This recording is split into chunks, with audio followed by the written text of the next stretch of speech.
English एक ऐसा topic है जिसके बारे में पूरी दुनिया बात करती है। कैसे सीखना है, कब सीखना है, कितना ज़रूरत है, कितना नहीं है। कुछ लोग कहते हैं ये स्किल है, कुछ जन कहते हैं कि ये एक सब्जेक्ट है, कुछ जन तो ऐसे भी होते हैं जिनको सीखने से भी मतलब नहीं है, वो अपने लैंग्वेज के साथ खुश हैं। चाहे वो कोई भी लैंग्वेज बोलें, उनको इंग्लिश से कोई मतलब नहीं है, क्योंकि they are comfortable their language, because they are love their language, they are love to speak their language, and होना भी चाहिए। क्यों? क्योंकि खुद की चीज़ों से प्यार करना अगर हम लोग सीख लेंगे तो दूसरों की चीज़ें बिल्कुल भी अच्छी नहीं लगेंगी, और अच्छी लग भी जाएंगी तो हम लोग सिर्फ अवॉइड करेंगे।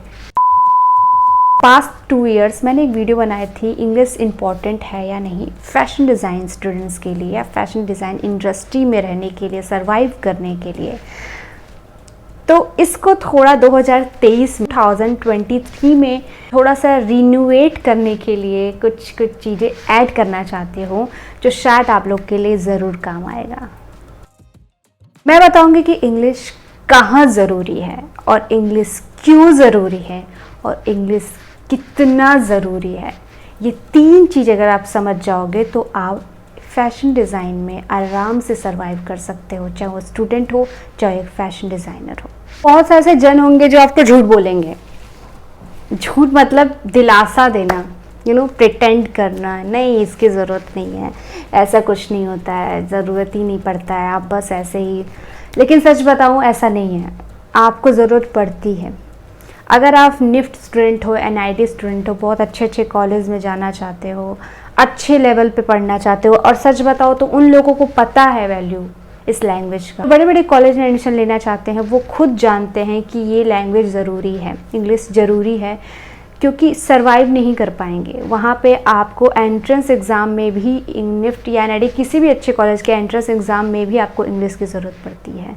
और फैशन डिज़ाइन में तो यार कौन बोलता है नहीं पड़ती है, ज़रूरत पड़ती है। स्पीकिंग की बात नहीं कर रही हूँ मैं, इंग्लिश आना ज़रूरी है, पढ़ना ज़रूरी है, लिखना ज़रूरी है, समझना ज़रूरी है। इन केस स्पीकिंग नहीं आता है तो चल जाएगा, सच बता रही हूँ, चल सकता है, बट बेसिक तो आना ज़रूरी है, बेसिक तो आना ही चाहिए, क्योंकि आपको सच में सर्वाइव करने में प्रॉब्लम होगा। ये तो एक रियल पार्ट है। अब मैं थोड़ा सा आपको एक और दूसरा पार्ट बताना चाहती हूँ कि सच बताऊँ, कहीं कहीं ज़रूरत नहीं पड़ता है। ये भी एक सच्चाई है, ये भी एक रियलिटी है कि कहीं कहीं ज़रूरत नहीं पड़ता है। कहीं कहीं लगता है कि मैंने कर लिया, क्योंकि कहीं कहीं आपका टैलेंट ज़्यादा काम आता है इंस्टेड ऑफ लैंग्वेज। बहुत ऐसे जन होंगे जिनकी प्रेजेंटेशन बहुत अच्छी होती है, जिनका वे ऑफ टॉक सब कुछ अच्छा है, बट स्किल में मार खा जाते हैं। अपनी जिस चीज़ के लिए आए हैं उस चीज़ में मार खा जाते हैं, उनके अंदर वो चीज़ है ही नहीं। तो कोशिश करो कि दोनों चीज़ों को बैलेंस करके चलो, ठीक है। तो रियलिटी यही है कि ज़्यादा बकवास नहीं करना है। आप अगर इंग्लिश में कमज़ोर हो, तो अगर इंग्लिश वीक है तो बेसिक इंग्लिश सीखो, क्योंकि हम लोग का जो बेसिक एजुकेशन होता है उसमें एक इंग्लिश लैंग्वेज हम लोगों को पढ़ाया सिखाया, जो भी करा गया होगा, हम लोगों ने स्टडी किया है, तो वही बेसिक आपको आना चाहिए। ओके। नेक्स्ट थिंग, अगर आप चाहते हो फ्लुएंट होना, कि मुझे इंग्लिश सीखना है, जानना है, तो उसके बहुत सारे सेपरेट वीडियो चैनल पे, बहुत अच्छे चैनल पे। अब मैंने अभी रिसेंटली बहुत लोगों का वीडियो वॉच किया है। मेरी फेवरेट अलीना रईस, जिसको मैं पर्सनली फॉलो करती हूँ, एंड इंग्लिश विद देहाती मैडम, उनको मैंने मतलब वॉच किया। यार, जब वो जन जो ऐसे जन जो एक हाउस वाइफ हैं, वो लोग आराम से स्पीकिंग कर सकते हैं, इंग्लिश को समझ सकते हैं, बोल सकते हैं, समझा सकते हैं। इवन यूट्यूब चैनल है उनका, कितने सारे फॉलोवर है, इतने सारे लोग उनको देखते हैं, इंस्पायर्ड होते हैं। तो हम भी कर सकते हैं, आप भी कर सकते हैं। अपनी कमज़ोरी को इग्नोर मत करो, उसको साथ में लेके चलो और उस पर काम करो, तभी कुछ हो सकता है। एक बहुत ही रिलेटेबल चीज़ ऐड करना चाहती हूँ। कहीं कहीं ऐसा होता है कि लोग इंग्लिश में डिग्री ले लेते हैं, ओके, स्पेशलाइजेशन कर लेते हैं, even they can't speak in English, समझ रहे हो। और एक बार में लोग झटके से जज कर लेंगे, यार इतना पढ़ लिया और इंग्लिश नहीं पढ़ पा रहे हो, इंग्लिश में बोल नहीं पा रहे हो, गँवार हो, ऐसे भी होता है, लोग इस तरीके से भी जज करते हैं। बट जज लोग कर रहे हैं, करने दो। आपको किस चीज़ में कंफर्ट मिल रहा है आपकी, मुझे ऐसा लगता है कि कोई भी चीज़ आपको, एक लैंग्वेज अगर आपको आपके करियर में, आपके किसी भी गोल में हर्डल दे रहा है, में हर्डल क्रिएट कर रहा है, जस्ट थ्रो इट, निकाल दो, फेंक दो ऐसे हर्डल को, और अपने लिए एक ऐसा सिचुएशन बनाओ कि इससे आप ओवरकम कर पाओ। तो चलिए रीज़न बताते हैं, ज़्यादा बकवास नहीं करना है, रीज़न बताना है कि आपको कहाँ कहाँ इंग्लिश की ज़रूरत पड़ती है। अगर आप एक फ़ैशन इंडस्ट्री में हो या फैशन स्टूडेंट हो तो कहाँ कहाँ आपको ज़रूरत पड़ सकता है इंग्लिश का। कम्युनिकेशन में बहुत ज़्यादा ज़रूरी पड़ जाता है इंग्लिश लैंग्वेज का, बिकॉज़ अगर आप किसी क्लाइंट से बात करना चाहते हो या किसी अपने कलीग्स को अपने आइडियाज़, या अपने क्लाइंट को अपनी आइडियाज़, अपनी प्रॉब्लम्स, अपनी जो भी ये पूरा वर्क डिस्क्राइब एंड प्रेजेंट करना चाहते हो, और even they not understand your Hindi language, तो you have to present in English. आपको कम्युनिकेशन के टाइम पे इंग्लिश की नीड होती है। अभी मैं अगर कम इंग्लिश में बात कर रही हूँ तो आप, हो सकता है कि आप मुझे भी जज करो, बट आई डोंट केयर, मैं हिंदी में ही बात करने वाली हूँ।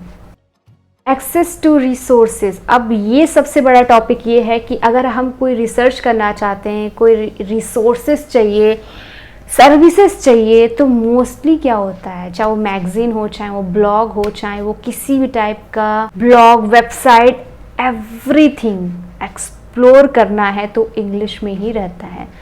Even you not understand English, even you not, अगर आप इंग्लिश नहीं जानते हो या पढ़ भी नहीं पाओगे तो कैसे अंडरस्टैंड कर पाओगे कि वो क्या लिखा है, उसको कैसे समझ पाओगे।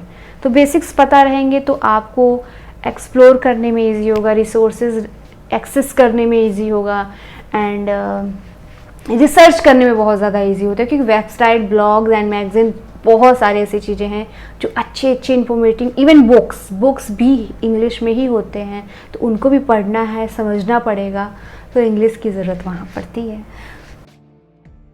इंटरनेशनल अपॉर्चुनिटीज़ के लिए इंग्लिश तो सबसे ज़्यादा ज़रूरी है। अगर आप इंडिया में हो तो उतना तो काम चल जाएगा, लेकिन अगर इंटरनेशनल लेवल पे कोई काम करना चाहिए, कोई अपॉर्चुनिटी मिलती है, and you know the language, you understand the communication skill about international level and Indian level, it's like being fluent in English can increase your chances to being hired and selected for your projects.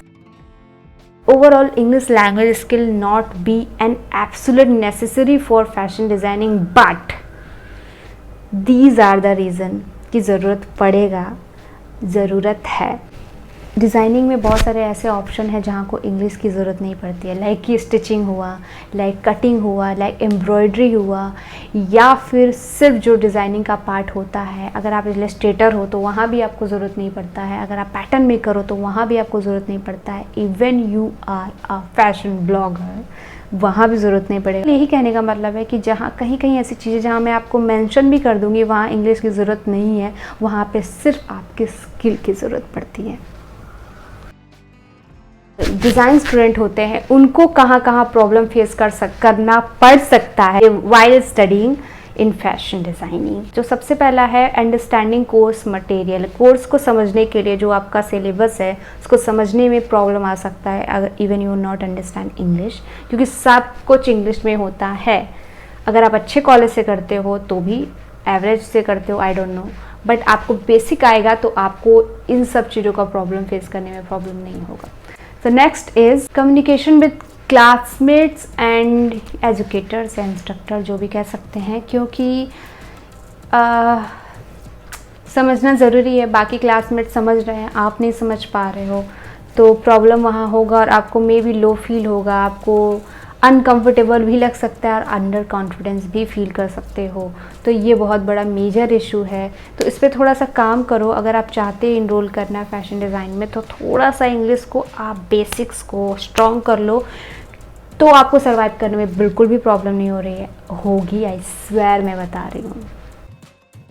तो ये था English का problem. Hope करती हूँ कि solve हो सकता है आपका प्रॉब्लम। थोड़ा सा मैंने अवेयर कर दिया आप लोगों को, और फिर भी प्रॉब्लम होती है तो बहुत सारे ऐसे यूट्यूब चैनल हैं जिसका मैंने मेंशन भी किया है, आप उनसे सीख सकते हो, इंग्लिश बहुत अच्छे से सीख सकते हो, बेसिक से सीख सकते हो। और रीडिंग करो, स्पीकिंग करो, लिसनिंग करो, एंड ये सारे फॉर्मूला से में सबसे ज़्यादा ज़रूरी है रीडिंग एंड स्पीकिंग मेरे हिसाब से। तो थोड़ा सा बेसिक स्ट्रॉन्ग कर लो। करती हूँ कि मेरी ये वीडियो आप लोगों को इन्फॉर्मेटिव लगी होगी। Till now bye bye, take care, मिलते हैं नेक्स्ट वीडियो में, बाय।